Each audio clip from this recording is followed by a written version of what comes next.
বিসমিল্লাহির রহমানির রহিম। এখন নবম দশম শ্রেণীর ত্রিকোণমিতির বেসিক আলোচনা করা হবে। তাহলে শুরু করা যাক।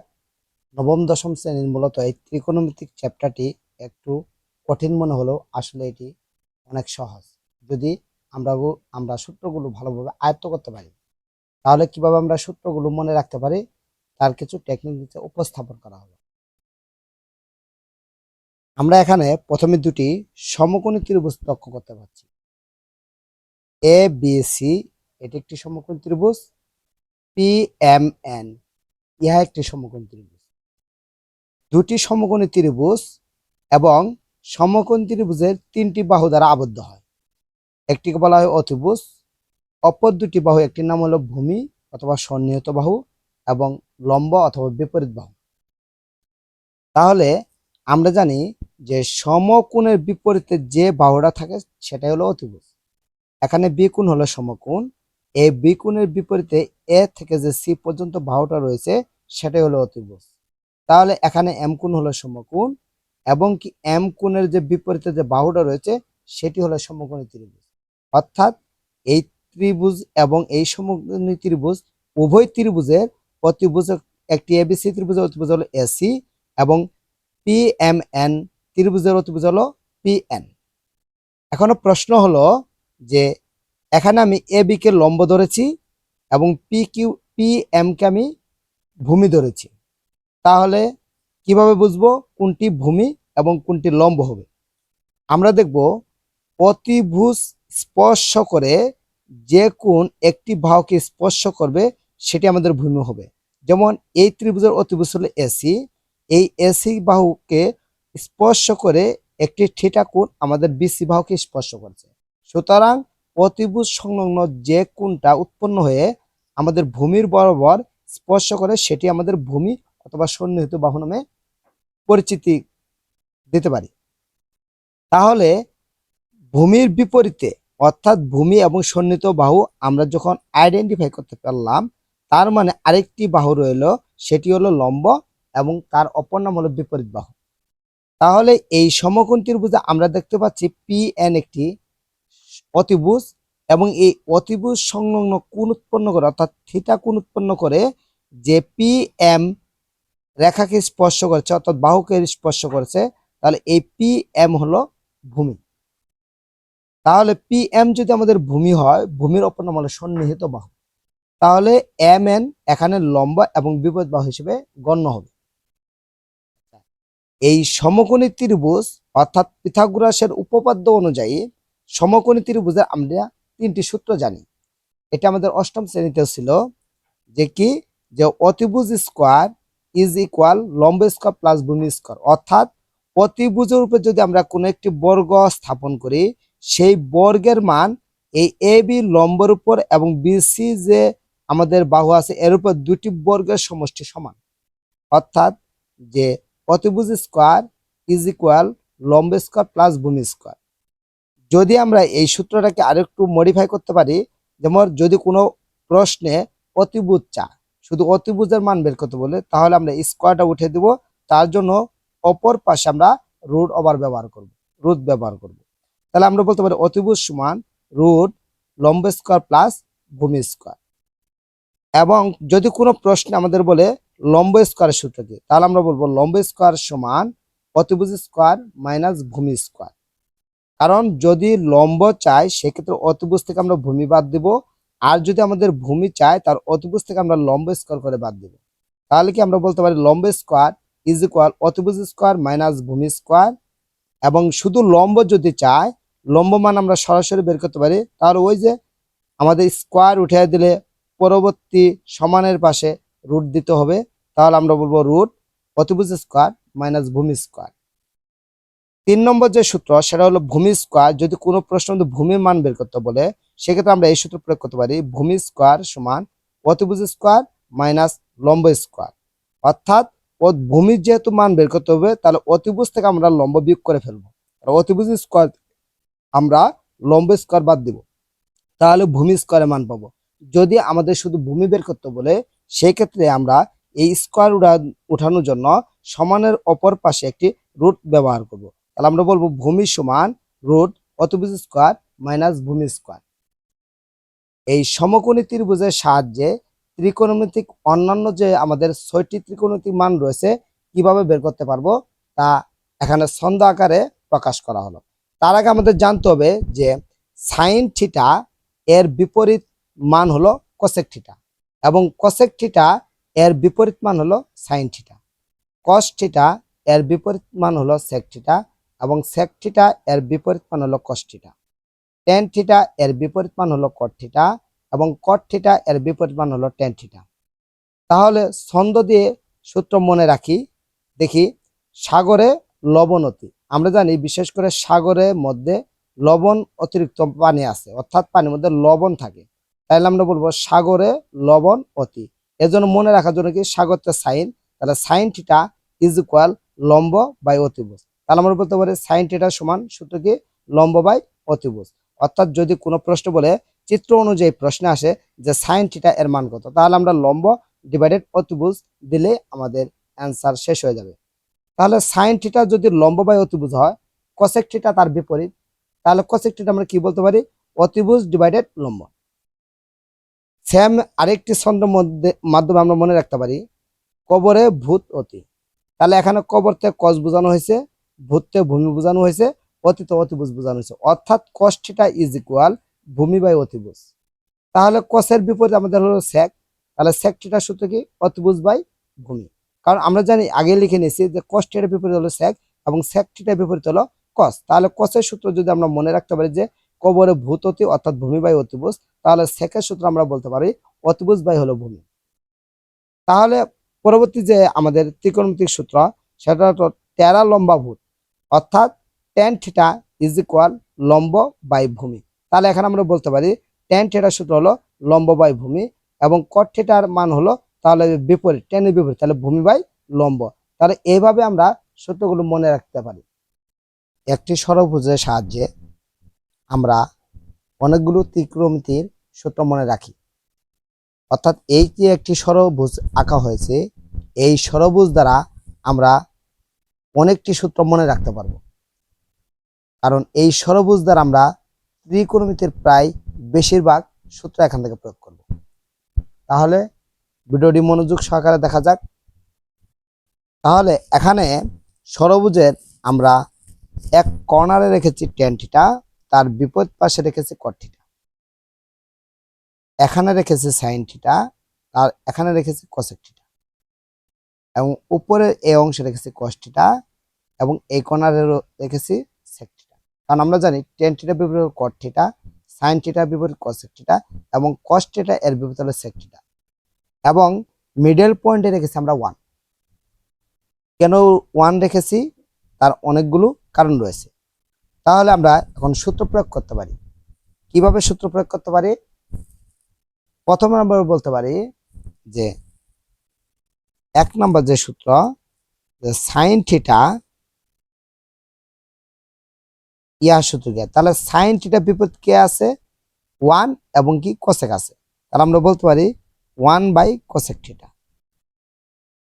তাহলে আমাদের এখানে মুখস্থ বিদ্যা ছাড়াই এই ষড়ভুজের সাহায্যে সাইন থিটা সূত্র মনে রাখতে পারি 1 বাই কোসেক থিটা। তাহলে আমরা কোসেক থিটাও বলতে পারি যে কোসেক থিটার সূত্র কি, তাহলে আমরা বলতে পারি যে কোসেক থিটা সমান 1 বাই সাইন থিটা। কারণ আমরা তো আগেই বলেছি যে সাইন থিটা এর বিপরীত হলো কোসেক থিটা এবং কোসেক থিটার বিপরীত হলো সাইন থিটা। তাহলে আমরা 3 নম্বর সূত্র প্রয়োগ করতে পারি যে কস থিটা। তাহলে আমরা বলবো cos theta is equal to 1 by sec theta, কারণ কজ এর বিপরীতে রয়েছে সেক এবং আমরা 1 কে অতিক্রম করেছি বিধায় 1 ডিভাইডেড সেক থিটা। তাহলে আমরা সেক থিটার আরেকটি সূত্র জানতে পারি যে sec theta is equal 1 by cos theta, কারণ যদি সেক থিটা আমরা 1 এবং কস থিটা পাই, তাহলে সেক থিটা এর সূত্র হলো কসের বিপরীত 1 বাই কস থিটা। তাহলে আমরা টেন থিটা লক্ষ্য করতে পারি যে tan theta is equal 1/cot theta বলতে পারি, 1/cot থিটা, এবং আমরা cot থিটা দ্বারা বলতে পারি 1/tan থিটা। তাহলে এখন আমরা ত্রিকোণমিতির 6টি সূত্র পেয়ে গেলাম। sin theta is equal 1/cosec theta, sin theta is equal two 1/cosec theta, cosec theta is equal two 1/sin theta, cos theta is equal 1/sec theta, sec theta is equal 1/cos theta, tan theta সমান 1/cot theta, cot theta সমান 1/tan theta. তাহলে আমরা এই ত্রিকোণমিতির 6টি সূত্র পেয়ে গেলাম। এবং tan থিটা সবচাইতে যে ভেরি ভেরি যে ইম্পর্টেন্ট সূত্রটি আমরা ব্যবহার করে থাকি, tan থিটা, এরও আমরা এই ষড়ভুজ দ্বারা মনে রাখতে পারবো যে ট্রেনের এদিকে রয়েছে কে সাইন, সাইনের এদিকে কি হয়েছে কস। তাহলে আমরা বলতে পারি tan থিটা সমান, যেহেতু আমরা আগে সাইন পেয়েছি তাহলে আমরা লিখবো সাইন থিটা, এবং পরে যেহেতু কস থিটা পেয়েছি তাহলে আমরা বলবো কস থিটা। তাহলে এটি একটি সূত্র হয়ে গেল যে tan থিটা সমান sine theta by cos theta. তাহলে আমরা cot থিটা সূত্রটা প্রয়োগ করতে পারি, যে আমরা জানি যদি এই সূত্রটা মনে রাখতে পারি যে tan থিটা সমান সাইন বাই কস, তাহলে cot থিটা তার বিপরীত, তাহলে আমরা বলতে পারি cot থিটা সমান উপরে হবে cos থিটা, নিচে হবে আমাদের সাইন থিটা। তাহলে অথবা আমরা cot থিটা যদি এদিকে যাই তাহলে এদিকে গেলে আগে কে পাবো আমরা cos পাবো, এবং পরে কে পাবো সাইন পাবো। তাহলে আমরা বলতে পারি cot থিটা সমান cos বাই সাইন, এভাবেও আমরা বলতে পারি। তাহলে যদি আমরা বলি tan থিটা সমান sec theta by cosec theta, আমাদের কি ভুল হবে? না, এটা আমাদের ভুল হবে না। কারণ tan থিটা সমান sec theta by cosec theta, কারণ আমরা যদি sec থিটা উপরে দেই তাহলে sec থিটা বিপরীত করে 1/cosec cos পাবো, এবং cosec থিটা বিপরীত করে 1/sin পাবো। তাহলে ওই tan থিটা সূত্র আমাদের আসবে sin বাই cos এ আসবে ক্যালকুলেশন করে। এবং যদি আমরা cot থিটা সমান বলতে পারি যে cosec theta by sec theta, ভুল হবে? না, ভুল হবে না। কেন ভুল হবে না? কারণ আমরা cosec কে চেঞ্জ করে 1/sin পাবো, এবং sec কে চেঞ্জ করে 1/cos পাবো, অর্থাৎ cot থিটা সমান cos থিটা বাই sin থিটাই আমরা পাবো। তাহলে এখানে একটি ষড়ভুজ দ্বারা আমাদের 8টি গুরুত্বপূর্ণ সূত্র প্রয়োগ করতে পারলাম। তাহলে এই ষড়ভুজ থেকে আমরা আরো কতগুলো সূত্র পেতে পারি, যেমন সব থেকে গুরুত্বপূর্ণ এবং সব থেকে বেশি ব্যবহার করা হয় যে সূত্র সময় এখন আলোচনা করা হবে। যেমন আমরা এই ষড়ভুজে 6টি অংশ পেয়েছি, এটাকে বলা হয় প্রথম ত্রিভুজ, এটাকে হলো দ্বিতীয় ত্রিভুজ, এটা হলো তৃতীয় ত্রিভুজ, এটা চতুর্থ ত্রিভুজ, এটা পঞ্চম ত্রিভুজ, এটি হলো ষষ্ঠ ত্রিভুজ। তাহলে এখন আমরা যে 6টি ত্রিভুজ পেয়েছি, এই 6টি ত্রিভুজে শুধু আমরা জোড় ঘরগুলো একটু মার্ক করে নিব। তাহলে জোড় ঘরগুলো মার্ক করে নিলে কি পাই আমরা? যেমন এই একটি জোড় ঘর,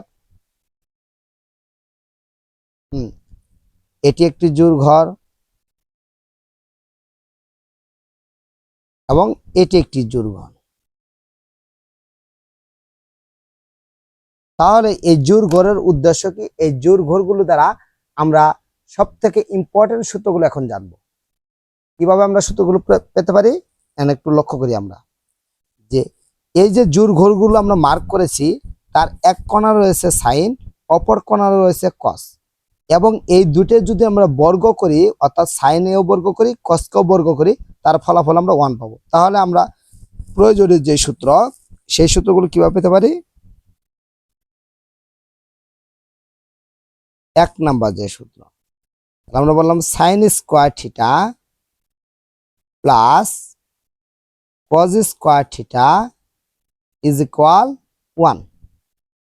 তাহলে আমরা কিভাবে সূত্রটা পেয়ে গেলাম? এক কোণা রয়েছে সাইন, অপর প্রান্ত রয়েছে কস, এবং এই দুটিকে যদি আমরা স্কোয়ার করি তার যোগফল পাবো আমরা 1, অর্থাৎ sign square theta plus cos square theta is equal 1। তাহলে এই জায়গা থেকে আমরা আরো একটি সূত্র পেতে পারি, যে সাইন স্কোয়ার থিটা, আমরা যদি এই পাশে প্লাস কসকে ওই পাশে ট্রান্সফার করি তাহলে হবে 1 মাইনাস কজ স্কোয়ার থিটা। এই সূত্রটা আমরা কিছুক্ষণ পরে প্রয়োগ করব। তাহলে sign square theta is equal 1 minus cos square theta. হ্যাঁ, এখন যদি আমরা বলি যে সাইন স্কোয়ারকে ট্রান্সফার করবো তাহলে কজ স্কোয়ার রাখতে হবে, তাহলে আমরা বলবো cause square theta is equal 1 minus sine square theta. এবং যদি আমি এই স্কোয়ারটা উঠাই দিই তাহলে এর উপর রুট হবে, তাহলে এটিও আমি আরেকটি সূত্র প্রয়োগ করতে পারি। যে কিভাবে প্রয়োগ করতে পারি, এখান থেকে আমরা আরো দুটি সূত্র প্রয়োগ করতে পারি। যে sine theta is equal to over 1 minus cos square theta, এবং কস থিটা আমরা পেতে পারি root over 1 minus sine square theta. এবং আমরা পরবর্তী যে জোড় ঘর রয়েছে, তাহলে একটি সূত্র দ্বারা আমরা 5টি সূত্র আরো পেয়ে গেলাম, অর্থাৎ sign square theta plus cos square theta সমান 1। তাহলে আমরা যদি সাইন স্কোয়ারকে রেখে দিই, তাহলে অনেক ক্ষেত্রে সাইন স্কোয়ার পরিবর্তে আমরা মান বসাবো 1 মাইনাস কজ স্কোয়ার, এবং কজ স্কোয়ার পরিবর্তে আমরা মান বসাতে পারি 1 মাইনাস সাইন স্কোয়ার। এবং যদি কোনো প্রশ্নে আমাদের এমসিকিউ মধ্যে আছে যে sine theta is equal to over 1 minus cos square, এটা কি সত্য? হ্যাঁ সত্য, কারণ এই স্কোয়ারটা উঠে গেলে আমরা জানি সমানের পরে একটি রুট হয়। এবং কি কজ স্কোয়ার থিটা, এই স্কোয়ারটা উঠে যাওয়ার ফলে অপর পাশে একটি কি হবে? রুট হবে। এটিও আমাদের সূত্র প্রয়োগের মধ্যে পড়ে। তাহলে পরবর্তী যে জোড় ঘর রয়েছে, এক কোণে রয়েছে কট, অপর কোণে রয়েছে কসেক। তাহলে এটিকে আমরা যেহেতু বলছিলাম যে এক কর্নারে সাইন আর এক কর্নারে কস, তাহলে আমরা স্কোয়ার করে প্লাস করেছিলাম, কিন্তু এটি কি নিচের অংশ না? আমরা লক্ষ্য করি 4 নম্বর এবং 6 নম্বর ঘর, ওই ষড়ভুজের একটা উপরের অংশ 3টে ঘর এবং নিচের অংশে 3টা ঘর। তাহলে উপরের অংশ ঘরগুলোর জন্য প্লাস করেছি, তাহলে নিচের ঘরগুলোর জন্য করব মাইনাস। তাহলে যেহেতু মাইনাস করব, অর্থাৎ বিয়োগের বর্গে করব আমরা, সেই ক্ষেত্রে নিচ থেকে বলতে হবে। তাহলে কোথায় থেকে বলতে হবে? আমাদের নিচ থেকে বলতে হবে। তাহলে আমরা বলতে পারি যে 2 নম্বর যে সূত্র, সেটি হলো আমাদের cosec square theta minus cot square theta is equal 1। তাহলে কি কজেক স্কোয়ার থিটা এবং কট স্কোয়ার থিটা দুটো বর্গের বিয়োগফল, এর মান হবে আমাদের 1। অর্থাৎ আমরা এখানে যেহেতু ষড়ভুজের এটি নিচের অংশ, তাহলে এই নিচের অংশের জন্য আমরা নিচ থেকে বলে যাব, এবং কি নিচের বিধে আমরা একে মাইনাস হিসেবে গণ্য করব। তাহলে আমরা এখান থেকে আরো কিছু সূত্র পেতে পারি। যেমন আমরা বলতে পারি যে কসেক স্কোয়ার থিটা সমান, তাহলে 1 প্লাস কট স্কোয়ার থিটা, কারণ এই পাশে মাইনাস কট স্কোয়ার সমানে পড়ে যায় প্লাস কট স্কোয়ার হয়ে গেল। তাহলে আমরা অনেক ক্ষেত্রে কসেক স্কোয়ার থিটা স্থলে 1 প্লাস কট স্কোয়ার বসাতে পারবো। যদি কোনো প্রশ্নে আমাদের এরকম আসে যে কসেক থিটা সমান, তাহলে কি আসবে? তখন আমরা বলতে পারবো 1 প্লাস কট স্কোয়ার থিটা। এবং আমাদের আরেকটি গুরুত্বপূর্ণ সূত্র হলো, তাহলে এই কট স্কোয়ার থিটা যদি মান চায়, তাহলে এই পাশে +1, এই পাশে -1 হবে। তাহলে আমরা বলতে পারি যে cosec square theta -1 is equal cot square theta. অর্থাৎ আমরা বলতে পারি যে কট স্কোয়ার থিটা এর মান আসবে কসেক স্কোয়ার থিটা -1। তাহলে এখান থেকে আমরা আরেকটি সূত্র পেতে পারি যে কট থিটা, তাহলে কি পাবো? আমরা কট থিটা পাবো root cosec square theta -1, cosec square theta -1। তাহলে আমরা মেন যে থিওরি 1 এবং এই 2, এটা যদি মনে রাখতে পারি, তাহলে এখান থেকে অপর যে 4টি সূত্র রয়েছে, 4টি করে সূত্র রয়েছে, তা আমরা অতি সহজে নির্ণয় করতে পারবো। এবং আমাদের সর্বশেষ যে ঘর রয়েছে, সেটা হলো আমাদের 6 নম্বর যে ঘর। যেহেতু এটি নিচের ঘর, তাহলে নিচ থেকে বলতে হবে। তাহলে নিচ থেকে যদি আমরা বলি, তাহলে নিচ থেকে আমরা বললে আমরা সেক থেকে টেনের দিক যাব। তাহলে সেক থেকে যখন আমরা টেনের দিক যাই, তাহলে আমরা বলতে পারি যে sec square theta minus tan square theta is equal 1। তাহলে আমরা বলতে পারি কিভাবে? 3 নম্বর যে সূত্র প্রয়োগ, তাহলে আমরা বলতে পারি বলে sec square theta minus tan square theta is equal 1, কারণ আমরা জানি এটা নিচ থেকে বলতে হবে। তাহলে আমরা এটাকে আবার সূত্র প্রয়োগ করতে পারি যে সেক স্কোয়ার থিটা এর মান আসবে আমাদের 1 প্লাস টেন স্কোয়ার থিটা। যদি কোনো কারণবশত আমরা সেক থিটা রাখি, তাহলে আমরা কি এটাকে রুট দিব না? রুট দিয়ে লিখবো 1 প্লাস টেন স্কোয়ার থিটা, এবং কি যদি আমরা এই টেন স্কোয়ার থিটা মান বাই করি, এই পাশে প্লাস এই পাশে কি হবে মাইনাস, তাহলে ওয়ান এই পাশে মাইনাস হবে, তাহলে আমরা বলতে পারি যে sec square theta minus one সমান সমান টেন স্কোয়ার থিটা। আমরা বলতে পারি না?